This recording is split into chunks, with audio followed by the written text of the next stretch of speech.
우리가 기도하면 무슨 일이 일어나는가? 우리는 이 질문과 더불어서 말씀을 맞아 기도하라고 명령하시는 주님의 명령을 다시 한번 되새겨 보기를 원합니다. 본문 말씀은 만물의 마지막이 가까웠으니 그러므로 너희는 정신을 차리고 근신하여 기도하라 라고 말씀하지 않습니까? 그 만물의 마지막과 기도하는 일이 지금 크게 부각되고 대비되어 서로가 서로를 또한 상관하고 있음을 우리가 이 말씀 속에 알아볼 수가 있는 것입니다. 마지막 때를 위한 준비로 해야 될 것이 우리 성도들에게 있는데 그것이 기도라는 것입니다. 그 기도를 하기 위해서 무엇보다도 정신을 차려야 되고 근신하는 삶을 살아야 한다라는 것이죠. 정신을 차려야 된다는 것. 허랑방탕하게 세월이 지나가도록 내버려 둬서는 안 된다는 거예요. 근신해야 된다는 것이죠. 할 일을 하고 하지 말아야 될 일을 하지 말아야 된다는 거예요. 왜? 기도하기 위해서, 기도의 시간을 만들기 위해서. 여러분, 말세와 기도하는 일이 무슨 상관이 있습니까? 무슨 상관이 있길래 사도 베드로는 마지막이 가까웠으니 무엇보다도 기도하라, 무엇을 기도하라 말하지 않고 기도하라는 거예요. 무슨 기도지? 기도하라는 거예요. 그 기도가 더 깊어지도록, 또 그 기도가 더 충분하도록 기도하라고 얘기하고 있는 것이죠. 여러분, 말세와 기도하는 일이 무슨 상관이 있을까요? 기도하면 과연 무슨 일이 일어날까요? 어느 초등학교의 학생에게 질문했습니다. 선생님이 물건을 훔치다, 이 훔치다라는 단어를 과거로 말하면, 훔친다는 것은 훔친다 이런 말씀은 현재형이니까 과거로 말하게 되면 무엇입니까? 라고 물었더니 훔쳤다 그렇게 딱 너무 대답을 잘해요. 그러면 미래형은 무엇입니까? 라고 말했더니 교도소 딱 그러더라고요. 여러분에게 다시 한번 질문해 보겠습니다. 기도하다의 미래형이 무엇일까요? 기도하다라고의 미래형이 무엇입니까? 첫 번째로 진정한 회개가 일어납니다. 기도를 하면 할수록 더 깊은 회개가 일어난다라는 것을 우리는 체험 가운데 말할 수가 있는 것이죠. 일반적으로 회개를 먼저 하고 또 기도를 하는 것이겠지만, 그러나 회개를 한 뒤에도 또 기도하면 더 깊은 회개가 일어난다라는 것을 우리가 체험 속에서 말할 수가 있다라는 것이죠. 회개라고 하는 것은 단지 몇 가지 지은 죄를 기억하고 하나님 앞에 통회 자복하고 그리고 용서를 구하는 것이라고 우리는 일반적으로 생각하지 않습니까? 몇 가지 죄를 회개하는 것도 또한 회개이긴 합니다만, 그러나 몇 가지 죄를, 드러난 죄를 자백하고 하나님께 용서를 구하는 그런 죄보다도 더 권한적인 죄가 우리 속에 있다는 것을 우리는 알아야 되는 것이죠. 더 깊은 죄가 우리 속에 있다, 우리가 정말로 회개해야 될 죄가 우리 속에 있다라는 것을 알아야 되는 것입니다. 그 죄를 우리는 원죄라고도 말을 하고 또한 죄의 본성, 죄성이라고도 부르고 있는 것을 보게 되는 것이죠. 이 원죄, 죄성, 우리 속에 있는 죄라고 말하고 있는 그 죄성이 사실은 너무 심각한 죄예요. 다른 모든 대부분의 사람들은 바깥으로 행하여진, 범하여진 그 죄들을 심각하게 생각하고 그 죄들을 인하여 슬퍼하기 쉽습니다만, 그러나 우리 속에 있는 이 죄, 이 죄성은 더욱 심각하고 더욱 슬퍼해야 되고 더욱 우리가 정말 이 죄성을 위하여서 하나님 앞에 엎드리지 않을 수가 없다라는 것을 깨달아야 되는 것입니다. 왜 그렇습니까? 이 죄성으로 인하여서 우리가 모든 갖가지의 죄를 범하게 되기 때문에 그래요. 이 죄가 우리 속에서 계속 다른 죄들을 짓게 만듭니다. 거짓말하게 만들고 도둑질하게 만들고 살인하게 만들고 사람을 미워하게 만들고 계속하여 우리로 하여금 각종 죄들을 범하도록 이 우리 속에 있는 죄성이, 죄의 본성이 우리를 부추기고 우리를 계속하여 격동시키면서 범죄하는 삶을 살도록 만들고 있기 때문이다라는 것입니다. 그런데 이 죄의 성은 우리가 회개할 수가 없어요. 이 죄의 성은 우리가 지워버릴 수가 없습니다. 이 죄의 성은 우리가 죽지 않는 한 우리 속에 있어서 사라지지도 않는다라는 것을 성경은 말씀해 주고 있습니다. 그러므로 언제든지 우리는 이 죄성 때문에 죄를 범할 수 있는 가능성을 안고 살아간다는 것입니다. 구원받은 성도가 이미 의인이 되었지만 여전히 죄인이라고 말하는 그 이유가 여기에 있는 것이죠. 하나님 앞에 구원받고 새 생명 얻고 이제는 그 새 생명으로 보았을 적에는 의인이지만 그러나 우리 속에 여전히 옛 생명이 남아있지 않습니까? 그 옛 생명이 죄성을 갖고 있고 그 죄성으로 인하여서 우리는 의인이면서 또한 죄인인 것을 고백하지 않을 수가 없다라는 것입니다. 나는 예수님 믿고 한 번도 죄를 지은 적이 없는데요. 그러면 당신은 예수 믿고 한 번도 죄를 지었지 적이 없는 죄인입니다. 나는 예수 믿고 감옥에 간 적도 없는데요. 그러면 당신은 예수 믿고 한 번도 감옥에 간 적이 없는 죄인입니다 라고 말할 수밖에 없는 이유가 여기에 있다라는 것입니다. 기도를 깊이 하게 되면 몇 가지 죄들 뿐만 아니라 자신의 깊은 속에 자리 잡고 있는 추악한 이 죄성을 우리가 깨달을 수가 있기 때문에 괴로워하게 되고 또 그 괴로움 때문에 하나님을 찾지 않을 수가 없다라는 것입니다. 여러분, 하나님을 찾는다라고 하는 것은 기도하는 것을 의미하는 것이죠. 그러므로 기도하는 그 사람은 갖가지 지은 죄들을 용서받게 될 뿐만 아니라 그 속에 자리 잡고 있는 깊은 죄성도 이길 수 있는 하나님의 특별한 은혜가 주어진다라는 것을 꼭 믿게 되시기를 주님으로 축원합니다. 사도 바울은 로마서 7장 21절 이하의 말씀, 그러면 내가 한 법을 깨달았노니 곧 선을 행하기 원하는 나에게 악이 함께 있는 것이오다. 내 속 사람으로는 하나님의 법을 즐거워하되 내 지체 속에서 한 다른 법이 내 마음의 법과 싸워 내 지체 속에 있는 죄의 법 아래로 나를 사로잡아오는 것을 보는도다. 오라 나는 곤고한 사람이로다.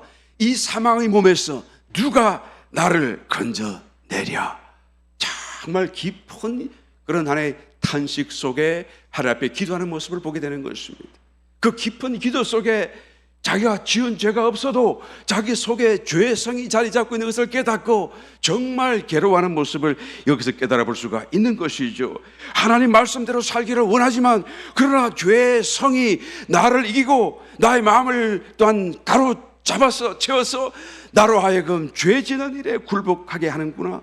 나는 나의 몸 안에 있어서 나는 항상 하나님 법대로 살기를 원하지만 살지를 못한 채 항상 범죄하는 삶을 살아갈 수밖에 없구나 라는 것을 느끼고 깨달으면서 오라 나는 곤고한 사람이로다.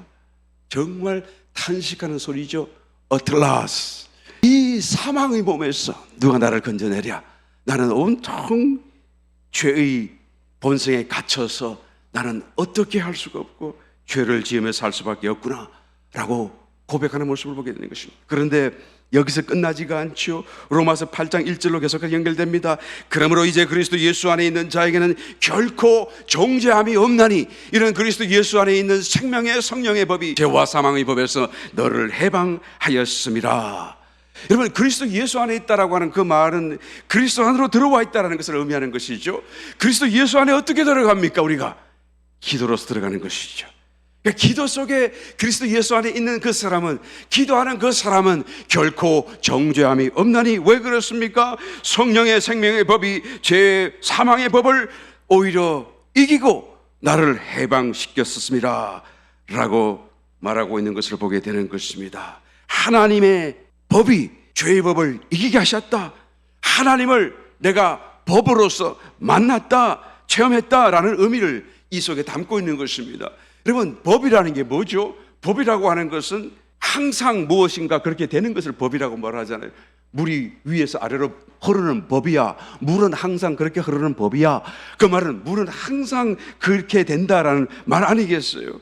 이것이 법의 의미인 것입니다. 하나님의 법이 죄와 사망의 법, 늘 죄짓게 하는 그 법을 이기셔서 나로 하여금 이제는 죄에 짓지 않고 성리하며 살 수 있게 주셨다라고 말하는 것이죠. 바로 이것이 진정한 회개입니다. 하나님께서 함께 하심으로 죄성을 이길 수 있는 그 자리, 그 형편에 들어오게 한 것이 바로 진정한 회개인 것입니다. 여러분, 회개의 본질이 무엇입니까? 죄를 씻고 용서받는 것이 아니라, 죄를 씻고 용서받을 뿐만 아니라 하나님께로 돌아오는, 하나님 안으로 들어오는 것이 회개의 궁극적인 목표요 또 본질이다라고 우리는 말할 수밖에 없는 것입니다.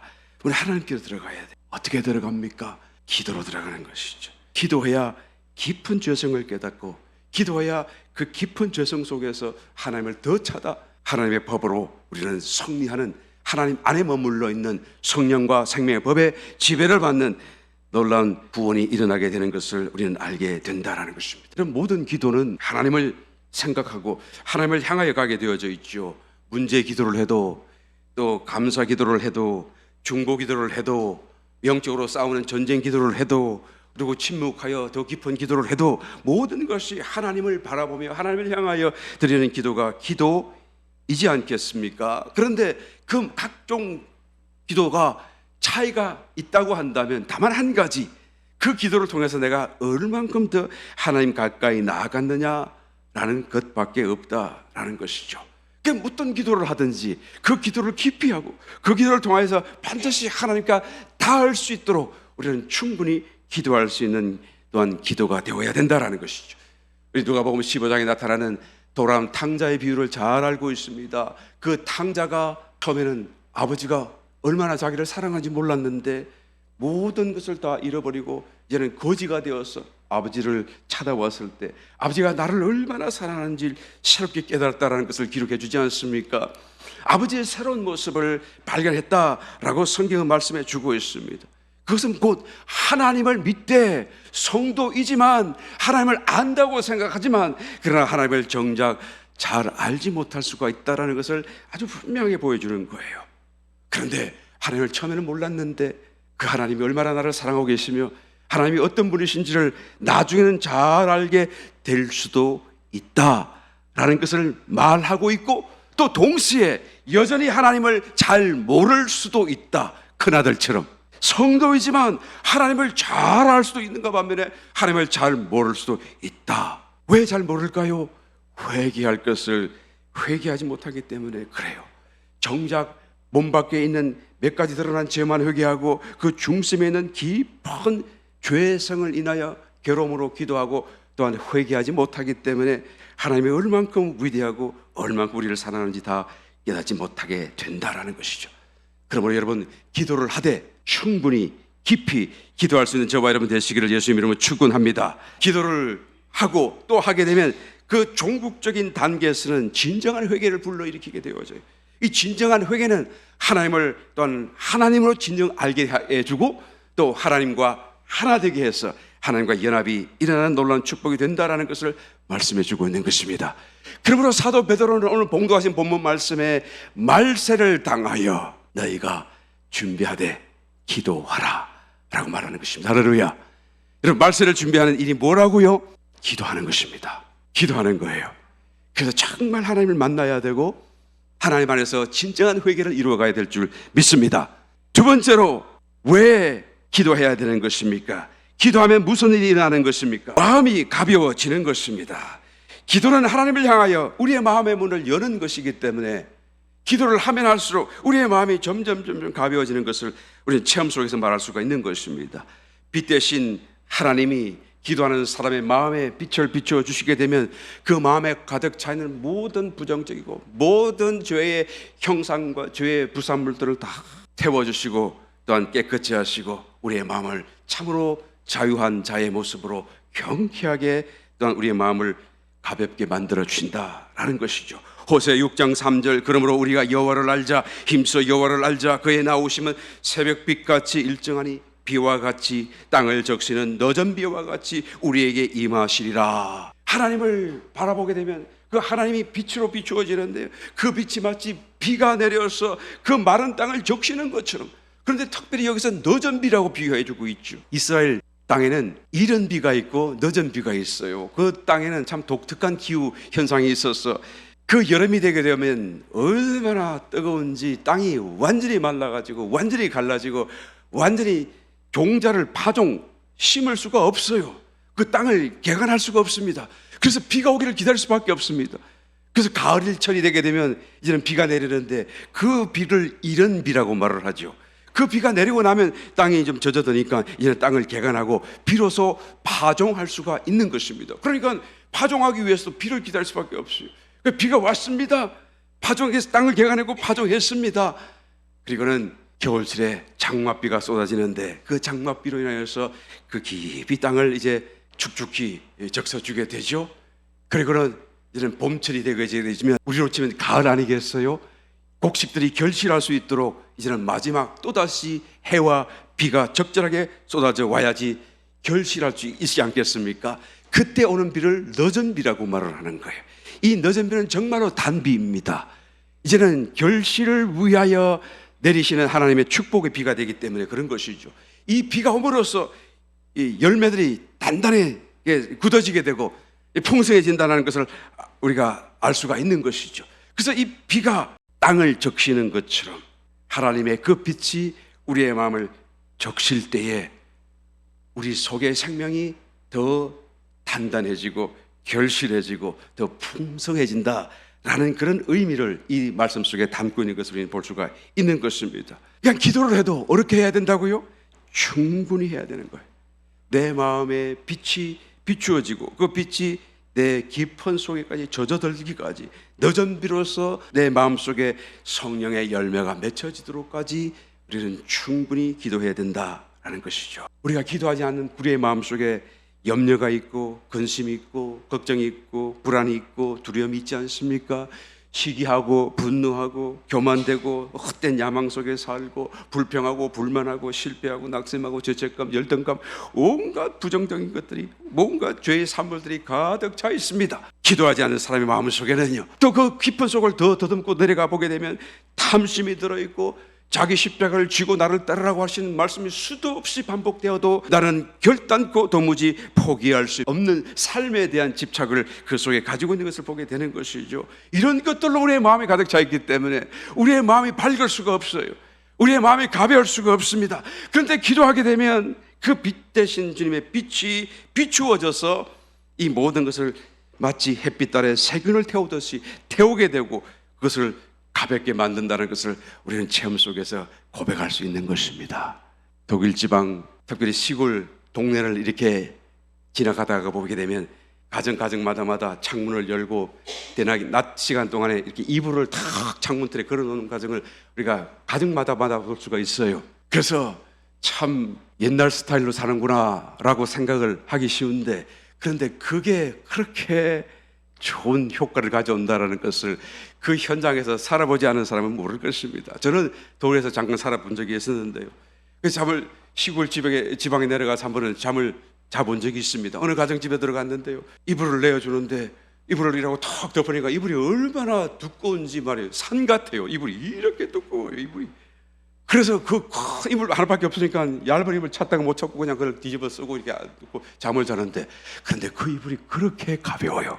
그렇게 무거워 보이는 이불이 숨막힐 같은 그 이불이 그렇게 뽀송뽀송하고 가볍고 그럴 수가 없다, 좋을 수가 없다. 이야, 이 이불 참 신기하다라고 생각했는데 알고 봤더니 매일 자고 일어나는 것을 창문에 내어두고 햇빛을 쬐니까 그 깊은 속에까지 마르고 세균은 죽어지고 그래서 이렇게 가벼워진 것이 아닌가라는 것을 나중에 깨닫게 되었더라는 것이죠.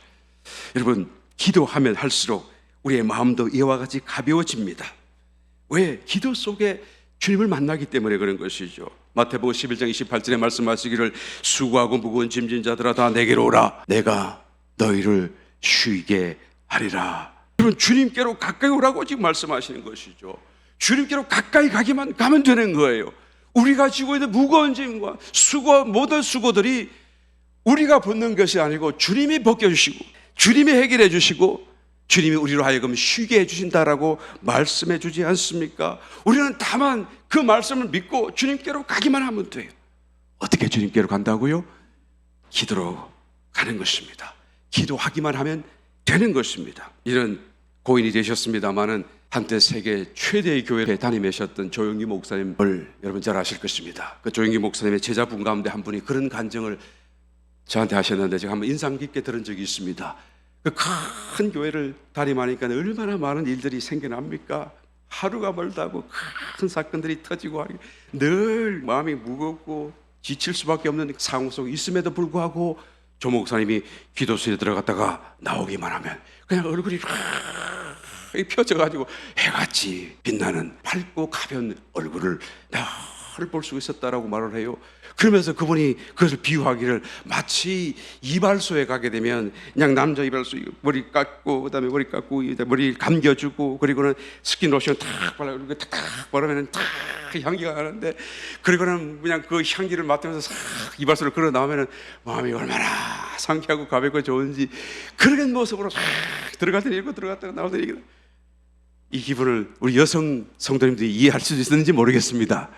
그 남자 이발소에 가서 탁 머리 깎고 머리 감고 그리고 스킨로션 탁 이렇게 탁 바르면 얼마나 경쾌한지 몰라요.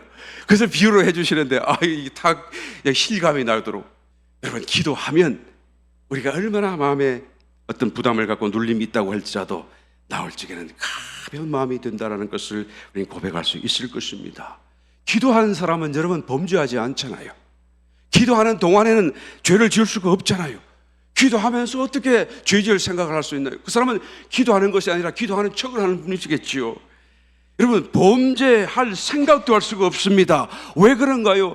기도라고 하는 것이 새 생명 안에 들어가는 것이고 기도라고 하는 것이 그리스도 앞에 서는 것이기 되기 때문인 것이죠. 요한일서 3장 9절 말씀 하나님께로서 난 자마다 죄를 짓지 아니하나니 이는 하나님의 씨가 그의 속에 거함이요 저도 범죄치 못하는 것은 하나님께로서 났음이라 라고 말하지 않아요. 아주 죄를 지을 수도 없는 거예요. 왜요? 이 생명에서는 죄를 지을 수 있을지 모르겠지만 기도하는 순간에는 적어도 새 생명으로 옮겨가고 또 그리스도 앞에 서게 되기 때문이다 라는 것입니다. 나는 죄 지을 생각을 할 수도 없고 주님은 또한 기도 속에 빛으로서 내 속에 와 계셔서 나의 죄의 모든 속성들과 부산물들을 다 태워 청소해 주시기 때문에 내 마음이 기도 가운데 가벼워질 수밖에 없다라는 것이죠. 십자가의 요한과 아빌라의 테레사가 만나서 함께 신앙적인 교훈으로 서로 말을 주고받습니다. 그래서 수도원의 상담실이니까 이 쇠창살이 서로 가리고 있겠죠. 여기는 아빌라의 테레사가 있고 여기는 십자가의 요한이 나이는 아들뻘이지만 그러나 서성으로서 그 어머니 대신 그 영적으로 깊은 자기는 더 깊은 그래서 서성이 되어서 가르치는 그래서 상담을 하는 그 순간 바깥에서 그것을 몰래 지켜보던 어떤 수녀가 자기 간정을 이렇게 썩어놓은 게 있어요. 갑자기 두 사람의 몸이 슬슬슬슬 위로 올라가더니 그래서 성 요한은 그냥 머리가 천장에 닿을 만큼 올라가고 앉은 자세에서 또 아빌라의 테레스는 그보다 조금 낮게 위로 올라가서 공중에 떠 있는 모습을 봤다라고 기록을 해요. 나는 그것이 사실이라고 믿습니다. 마음이 가벼워지면 우리 몸도 가벼워지잖아요.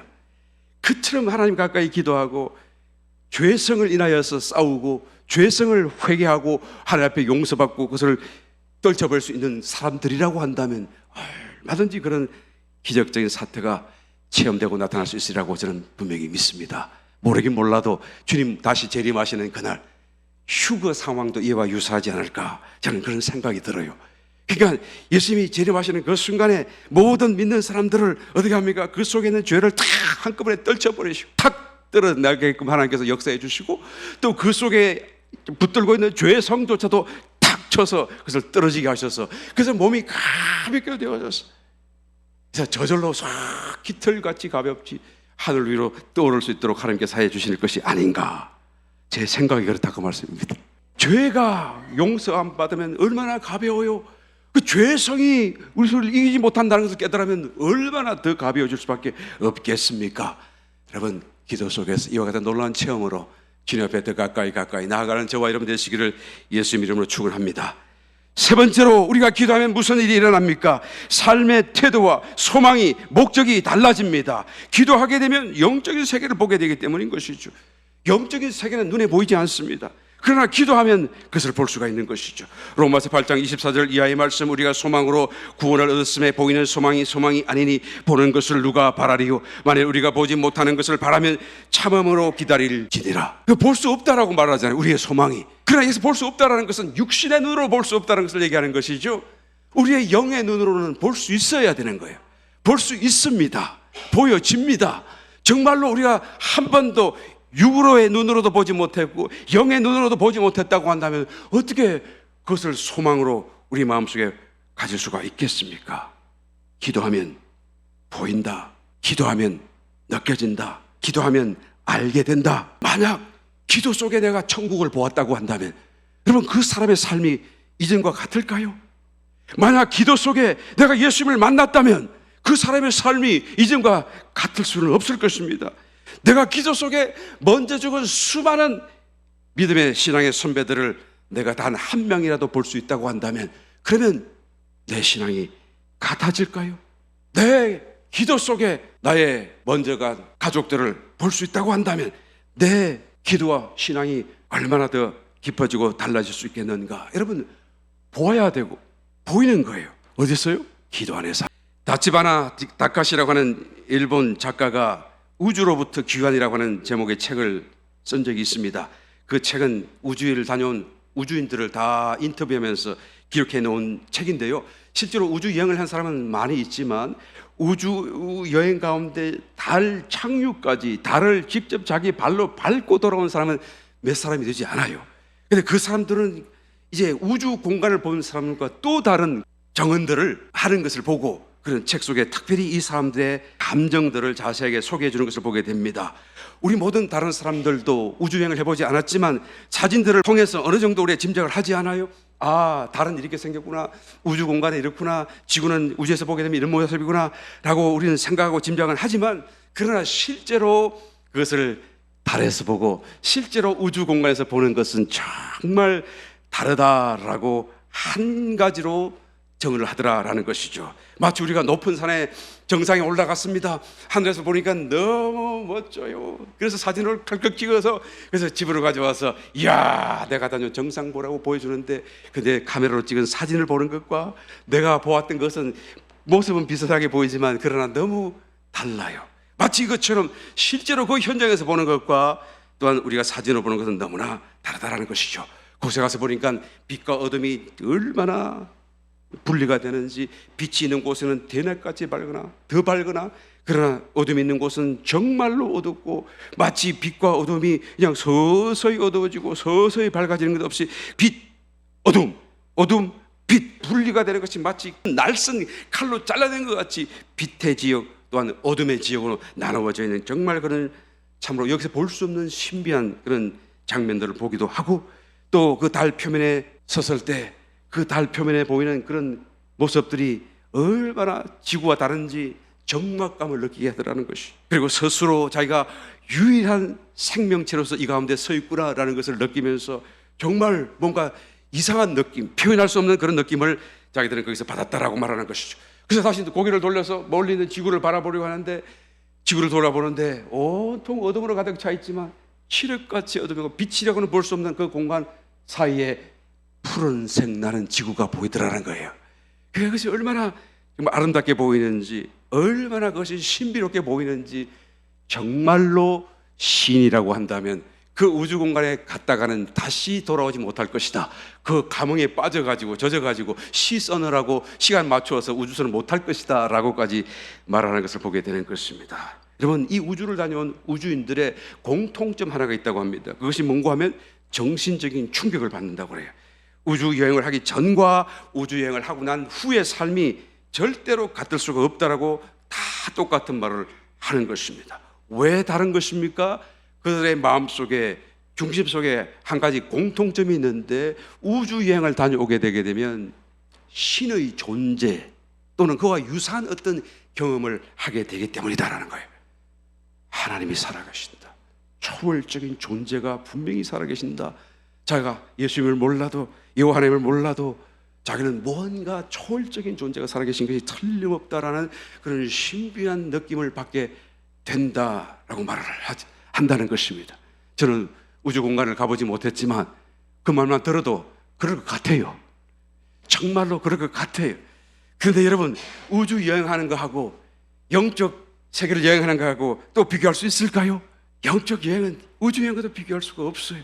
에녹이 살았고 그의 아들 무두셀라도 함께 살았습니다만 에녹은 살아서 덜림받고 무두셀라는 죽어서 이제는 하나님 앞에 가는 것을 성경에 기록하지 않습니까? 유다서의 기록에도 찾아보면 알 수 있듯이 이 에녹은 하나님께로부터 자기가 무두셀라를 낳은 그 해에 굉장한 것을 보았다라고 그런 고백하고 있습니다. 하나님이 보여주셨는데 지구가 언제 종말이 일어나고 또 하나님이 어떻게 심판을 불로 심판하시고 물로 심판하시고 그리고 다시 모든 것 뒤에 하나님이 이 땅 위에 재림한다는 것을 그는 환상 가운데 분명히 보았다라는 것이죠. 그래서 그의 아들을 그에 놓았을 때에 그의 아들 이름을 모두셀라라고 지었어요. 그가 죽으면 그 일이 일어나리라, 그런 뜻이에요. 모두셀라라는 말의 뜻이, 이름의 뜻이. 그러니까 자기가 보았던 그 놀라운 환상이 정확하게 언제 일어날 것인지도 알았어요. 모두셀라가 언제까지 살 것도 알았어요. 그가 죽을 때 바로 홍수의 심판, 노아의 물 심판이 올 것임을 그는 알았기 때문에 그의 이름을 모두셀라라고 지어 주었다라는 것이죠. 그리고 에녹의 삶은 어떠했을까요? 그때로부터 정말로 달라진 삶을 살았지 않았겠습니까? 왜요? 이제는 착착착착 그 시간이 다가오기 때문에 자기가 죽어도 또한 그 시간은 계속 진행될 것이고 영원한 세계가 자기 앞에 펼쳐질 것을 자기는 보았고 알기 때문에요. 그러니까 고군분투하면서 경건히 살기 위해서 그는 정말 애쓰며 살았지 않겠습니까? 영원한 내세에 대한 소망 때문에. 그래서 300년을 그렇게 산 결과 하나님이 야 에녹아 너는 됐다, 준비가 됐구나 라고 하시면서 그냥 산 채로 하나님께서 끌어올려 주신 것을 성경은 기록합니다. 그런데 여러분, 모두셀라는 어땠나요? 그의 아들로서 태어나면서부터 300년 동안 아버지 에녹과 살지 않았겠어요? 그 아버지 에녹에게 얼마나 많은 말을 들었겠어요? 너의 이름이 뭔지 아느냐? 왜 내가 그렇게 지었는지 아느냐? 그리고는 그렇게 수많은 얘기를 들었을 것임에도 불구하고 그는 왜 아버지 에녹처럼 함께 경건한 삶을 살아 들림받지 못했습니까? 그것은 말을 듣는 것과 자신이 직접 보는 것이 결코 같을 수 없기 때문인지 그런 것 같습니다. 이 모두셀라가 아무리 기로 많은 말을 들어도 그런 것 같긴 하지만 그러나 아버지 에녹이 직접 본 것과는 또 달라서 그런 삶을 위하여 고군분투하는 삶을 살지 못한 것 같아요. 그렇다고 죄 짓는 삶을 산 건 아니겠습니다만, 여러분 성경 공부해야 되겠지만 그럼에도 불구하고 기도를 해야 되는 이유가 여기 있는 거예요. 우리가 성경 공부를 거쳐서는 안 돼요. 깨달음을 거쳐서는 안 돼요. 그거 아무것도 아닐 수가 있는 거예요. 기도하지 않는다고 한다면 기도해야 되는 것을 우리는 반드시 알아야 되는 것입니다. 여러분, 주님의 재림이 정말로 임박해졌다는 것을 여러분 깨닫고 있습니까? 정말로 사도 베드로의 말씀처럼 정신을 차려야 할 때인 것을 우리는 알아야 한다라는 것이죠. 에스겔서 38장에 곡과 마곡의 전쟁이라고 알려져 있는 그 큰 전쟁이 아직도 우리 가운데 남아있는데, 그 전쟁은 이스라엘 주변의 이슬람 국가들이 연명하여 동맹을 이루고 그리고는 기습적으로 공격해 들어가는 전쟁이 될 것인데, 그 전쟁이 마치 한 지역적인 작은 전쟁 같으나 성경 기록하기를 아주 큰 전쟁으로 묘사하고 있습니다. 아마 핵이 터지는 그런 엄청난 일이 아닌가 생각이 되어져요. 그런데 그 전쟁에 러시아가 가담을 하고 어쩔 수 없이 끌려가서 또 맹주로서 그 전쟁에 가담을 하게 되는 것을 보게 됩니다. 그런데 이 전쟁을 가만히 살펴보게 되면 그냥 일어나지는 않지 않겠어요? 이슬람 국가가 그렇게 갑자기 연맹을 하고 갑자기 이스라엘 공격할 이유가 어디 있겠어요? 뭔가 큰 어떤 손해를 보았기 때문에, 공격을 당했기 때문에 그런 일이 벌어지지 않겠어요? 그런데 가장 큰 가능성이 이스라엘이 이란을 공격하는 일일 것입니다. 이란이 지금 핵을 거의 다 완성을 했는데 이 핵을 이란이 가지는 것을 이스라엘로서는 절대로 용납할 수가 없습니다. 왜요? 그들이 가지면 자기들은 멸망과 이퀄 등식이 되기 때문에 그래요. 너무 가까이 있고 또 이란이 테러나 그런 테러 분자들에게 그것을 조그맣게 만들어 나눠줘 버리면 이스라엘은 당할 길이 없어요. 그러므로 이것을 절대로 막아야 되는데 이란은 이제는 핵을 거의 다 완성을 해버린 거예요.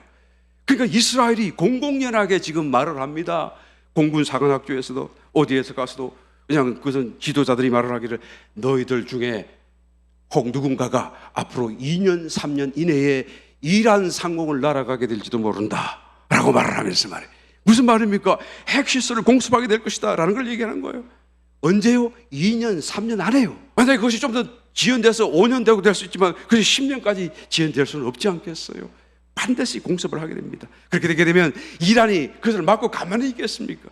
이제 엄밀히 주변 국가들과 야합을 해서 이스라엘 공격에 들어가게 될 것입니다. 그럴 때 러시아도 끌어당기죠. 그런데 러시아는 어떻게 됩니까? 이 곡과 마곡에서 곡은 러시아의 지도자라는 것을 성경학자들은 전부 다 인정을 합니다. 그러니까 지금 지도자가 누구예요? 푸틴이잖아요. 그럼 푸틴이 정말로 그 전쟁의 지도자가 될 수도 있어요. 또 아니면 푸틴이 축출되고 그 다음 다른 어떤 강력한 지도자가, 푸틴보다 더 강력한 지도자가 나와서 어떤 지도자가 될 수도 있겠습니다만, 그러나 가까운 시일이라고 한다면 푸틴이고, 조금 더 먼 시일이라고 한다면 또 다른 사람이 될 수도 있겠습니다만, 성경은 이렇게 기록합니다. 에스겔서 38장 3절 4절 이르기를 주 여호와의 말씀에 로스와 메섹과 두발 왕 고가 내가 너를 대적하여 너를 돌이켜 갈고리로 내 아가리를 꿰고 너와 말과 기병 곧 내 온 군대를 끌어내되 완전한 갑옷을 입고 큰 방패 작은 방패를 가지며 칼을 잡은 큰 무리와 이스라엘 공략 기습 전쟁으로 침공에 들어가게 될 것이다 라는 것을 예언하고 있는 거 아니겠습니까? 그런데 어떻게 한다고요? 러시아는 이 전쟁에 참여하기 싫은 거예요. 그런데 억지로 갈고리에 입이 꿰어가지고 끌려 나온다고 지금 예언하고 있잖아요. 나는 우크라이나 전쟁이 쉽게 끝날 줄 알았는데 왜 그 질질질질 끄는가? 여러 가지 이유가 있겠습니다만은, 그럼 만약에 이런 상태 속에서 다시 러시아가 이 기습 전쟁에 포함되고 들어가야 된다라는 그런 상황이 된다고 한다면 어떨까요, 여러분? 억지로 가지 않겠어요? 왜? 지금도 민심이 숭숭하고 너무 전쟁으로 그냥 힘이 든데 거기다가 또다시 전쟁을 한다라는 것은 상상할 수 없는 일 아니겠어요? 이 우크라이나 전쟁이 이렇게 질질질질 끌고 가는 이유가 참 이상하다 생각했는데, 이러다가 만약에 이스라엘이 치게 되면 그러면 이 사태가 그대로 연결되고 정말로 아가리를 깨워서 끌어당기는 이 말씀대로 되지 않겠는가라는 생각이 들면서, 이야, 큰일 났네. 내 생각이 좀 틀렸으면 좋겠어요, 여러분. 그러면 좀 시간 좀 더 여유 있게 우리가 신앙생활 할 수 있지 않겠습니까? 물론 틀릴 수도 있습니다. 그런데 문제는 여러분, 만약 틀리지 않는다고 한다면, 내 생각대로 정말 이 말이 그 말이고 그 말이 이 말이라고 한다면, 이 사태라고 한다면, 여러분 언제 일어난다고요? 전쟁이 수년 이내로 일어날 수가 있다는 거예요. 이 고가 마곡의 전쟁이 일어나는 이 큰 전쟁은 7인 중에서 두 번째 인을 말하고 있습니다. 붉은 말 타고 오는, 큰 칼을 타고 나오는, 그것으로 비유되어져 있는, 상징되어져 있는 그 사건을 얘기하죠. 그러니까 이 사건, 이 두 번째 일이 떨어지기 바로 직전에 첫 번째 일이 떨어질 텐데, 수년 이내로 적그리스도가 등장을 하고 수년 이내로 이 전쟁이 일어날 것임을 말해주고 있다라는 것을 우리는 알아야 되는 것이죠. 제 생각이 틀렸으면 좋겠어요. 여러분, 열심히 기도할 수 있게 되시기를 열심히 축원합니다. 기도하는 일이 말세를 준비하는 길이다. 할렐루야.